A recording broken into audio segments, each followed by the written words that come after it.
What's up, my people? And in this video, I'm gonna break down how to create a Facebook ad from scratch. Stay tuned. Jamal, man, this beat is crazy.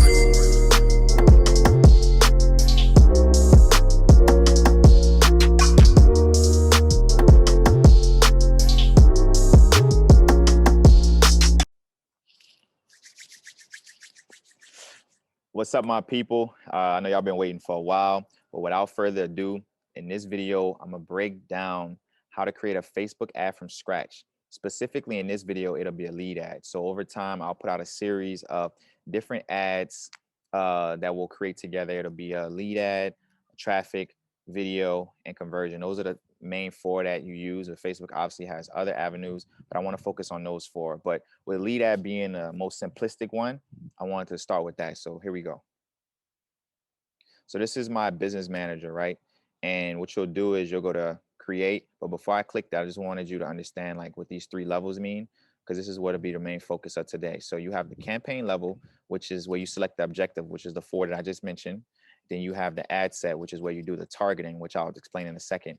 And then the ad level, which I'll explain after that. So we'll hit create, and then it'll ask us like, which one we want to select. There's buku different ones, but we'll obviously select lead gen, and then you can name it. So we'll just do test campaign.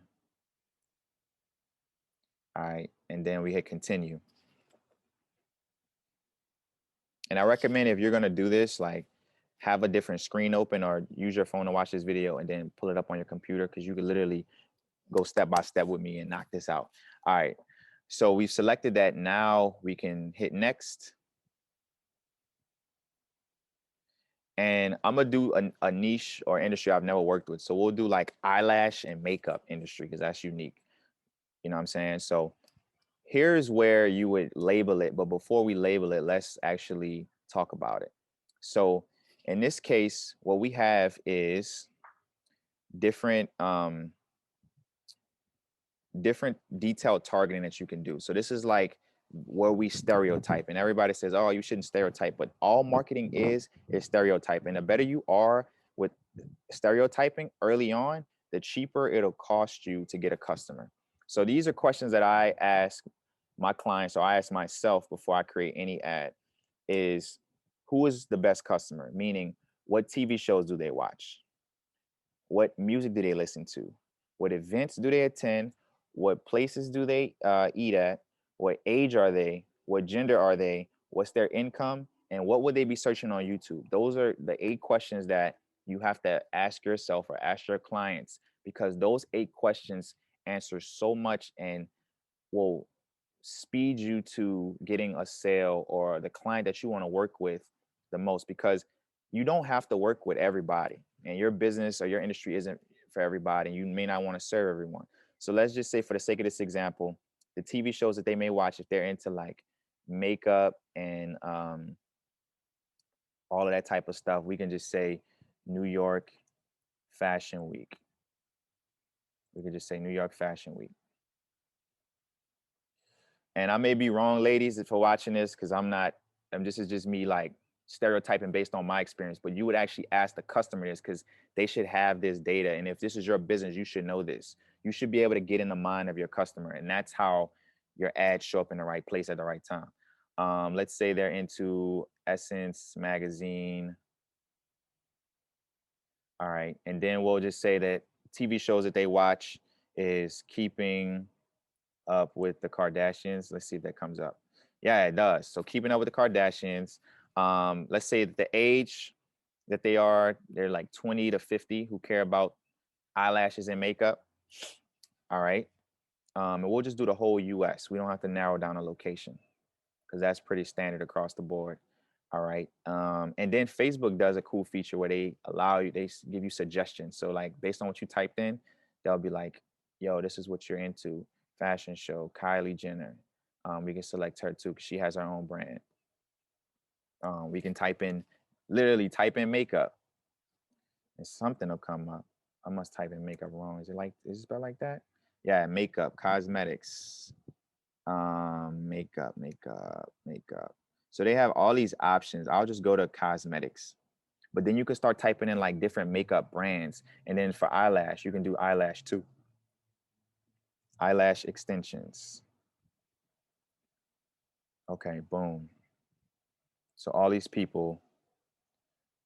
Now, based on this targeting, I don't know what we set the budget at.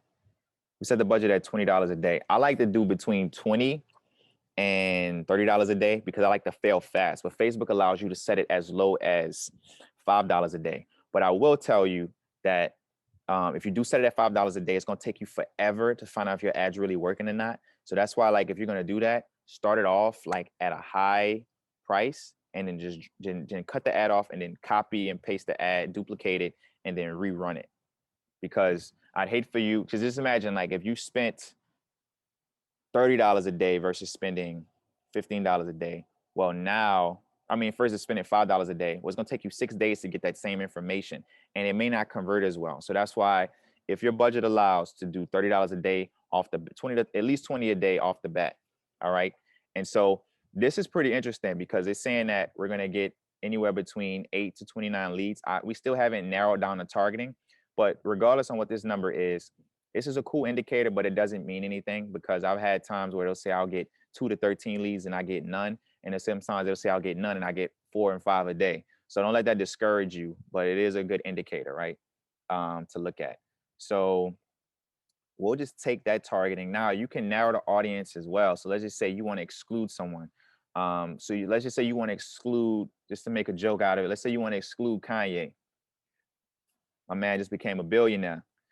Well, not just became a billionaire, become one of the richest in hip hop. So salute to Kanye. And so that now the audience down not too much, but as you can see, it took off the lead. So we can double back and bring it back. All right. Now, one thing we are going to narrow is the placements. So the placements just mean this is where your ad is going to show up on Facebook. And I like to individually test all the placements, but the one that I focus on the most, my bread and butter is mobile only. And mobile only with the placement, but then again on a news feed, because you have to think about it. As a consumer on Facebook, you're scrolling. What you're focusing on is a news feed. Same thing with Instagram. But there are ads that show up in Facebook Marketplace. There are ads that show up on the side when you're on the desktop, but a lot of people aren't on desktop. So I don't want to waste money. And if I do, I'm going to obviously individually test it instead of like having them all go at the same time, because Facebook doesn't do a good job of showing you where your dollars are being spent. They just show you as a collective. So you always want to know where your money is going so you can double down and triple down on what's working. All right. So as you can see, we still have 7 out of 10 placements left. So I want to uncheck all of the other ones except for the Facebook news feed on a mobile device. So we got a couple more to go. So we still have 3 more to take down. So I got to take down stories, and then we go to feeds, we take out marketplace, and then video views. All right. And then I'm gonna show y'all a pro tip. It's pretty dope. So if you want to make sure that your customer is like not driving, the best way to do that, and sometimes they still could be driving, but it's very, very rare. If you want them to watch the whole video, if you want them to make sure you have their attention, make sure you show it only when they're on Wi-Fi. That's a cool pro tip, right? Make sure you show it only when they're on Wi-Fi. And again, I want you to pay attention. The leads have gone to 0, but I'm telling you, like, that's not a factor. Because I just had an ad where it said I wasn't gonna get any leads, and I got one in the first couple hours. So don't worry about that. And this is a new feature that they have. You can filter people. You can like filter people out who on your block list. Wow, that's cool. All right, and then I think we're good, y'all. We got everything in. Oh, no, we're not. We need to just focus on women. So we'll turn that off, and that'll narrow it down a lot more. All right. So we're only focusing on women. So 478 to 1.4K will see this. People will see that every day. And your audience is 46 million. So let's just say, just for the sake of this example, I wanted to like really show y'all how narrow this thing can get. So let's just say we just focus on California and New York. California, and we'll just focus on like 2 of the biggest states in the country.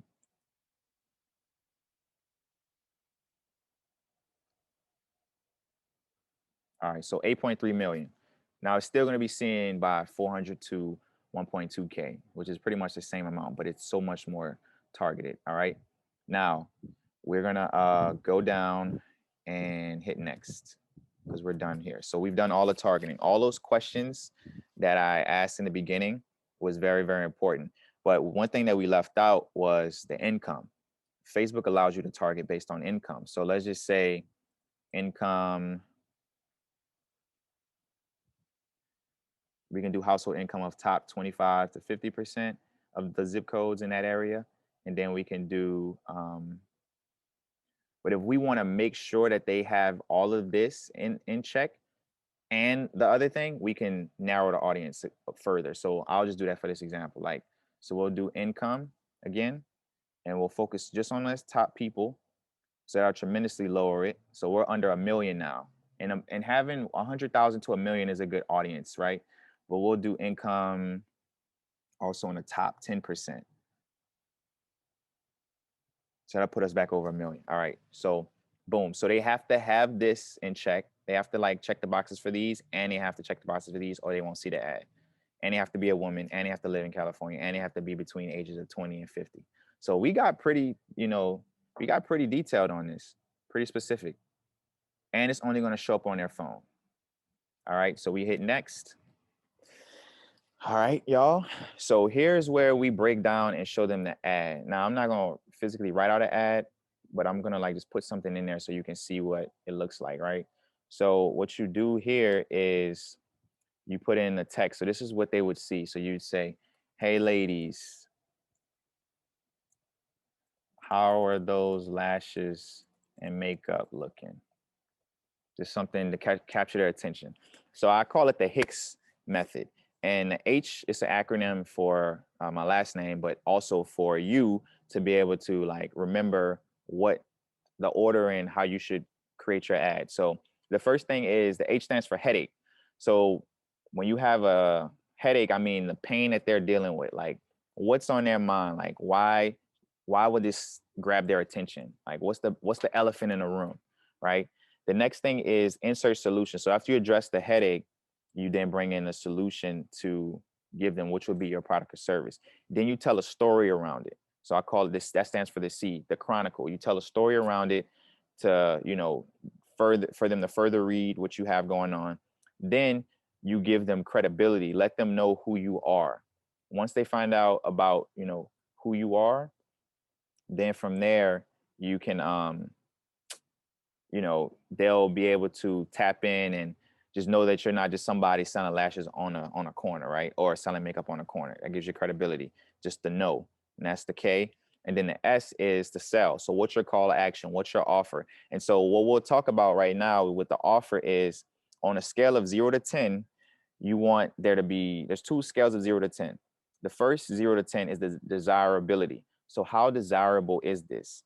And the best way to do desirability is by doing something that a lot of your competition is scared to do. And what comes to mind is like giving away something for free, but then making your money back on the back end. But it has to make sense for your business and how it's set up. But whatever you would probably be scared to give away at first, figure out a way to make that free or make that like a huge reduction to get them to want to bite and do business with you initially. Because a lot of times with these products, the value is created after they experience it. So if they never experience it, they won't know. You can talk all day, but they have to see it. All right. And then the resistance. So if you're going to ask them for their information and ask them to buy, like how hard is it for them to get this product, and like how much are you asking from them in exchange for what they will be getting? So a lot of times I'll see people, they'll be giving away something for free, and it's very, very inexpensive. They're asking for your name, email, phone number, address, all those things, everything short of a social security number. And it's like, that's high resistance. And then they want you to get on a call with them. Like that's high resistance. You're not going to be able to do that. So make it low resistance, but high desirability. It's gonna bring your cost of leads down. And another thing that I'll end on is with the video. So I always say a picture says 1,000 words, but a video says 1,000,000. So if you create a video over having an image ad, so like right here, it'll have an image or whatever video that you insert right here, and that'll be powerful. And so The next thing will be to have a catchy headline. Right here, you have a catchy headline to capture their attention, and then um, they can download the offer, or I like to say learn more, because that gets them to click, keeps the curiosity high. And then you would create a form right here, create new form, and all you would do is you don't need an intro, so you would go straight to the questions, and it automatically puts their email and name. So you would just add phone number. That's what you would need, especially like nowadays. I don't know why I did that. Nowadays, the best thing to do would be to get their like start texting them, because text messages have the highest conversion rates, especially over email. So you get the name, email, phone number, boom. You have to insert a privacy policy, which I'll put the link to the description for the privacy policy so you can make one. It takes 2 seconds. And then this is the thank you page. So what happens is when people go to a landing page, which is what you just saw, this is a like simple landing page. People send them to their website, which is what most people are doing. That's the worst thing to do, because this is where all the heavy lifting is done on a landing page, where you're actually capturing their information. Now their opportunity to sell to, right? And then from there, they go to the thank you page. So if you want them to take each action, you have to incentivize them. So if you want them to now go to your website, then you need to like incentivize them like, hey, if you go to the website, you'll get an extra 10% off, but you have to order today. And you can know when they ordered based on when the lead came in. So that's pretty much it, y'all. Like I hope this helped, and I know it took me a while, but I didn't want to waste no more time and get it to you. So the next series will be, I'll select one of the other types of ads, but I'll also show you in another series too, like one of my best performing ads, and like break down the psychology of it. So I didn't want this video to be too long, but it ended up being long anyway. But anyway, that's it. And let me make sure I ain't forgetting to throw nothing into y'all. Um, nah, that's it. All right. Well, I'll see you on the next video. Peace.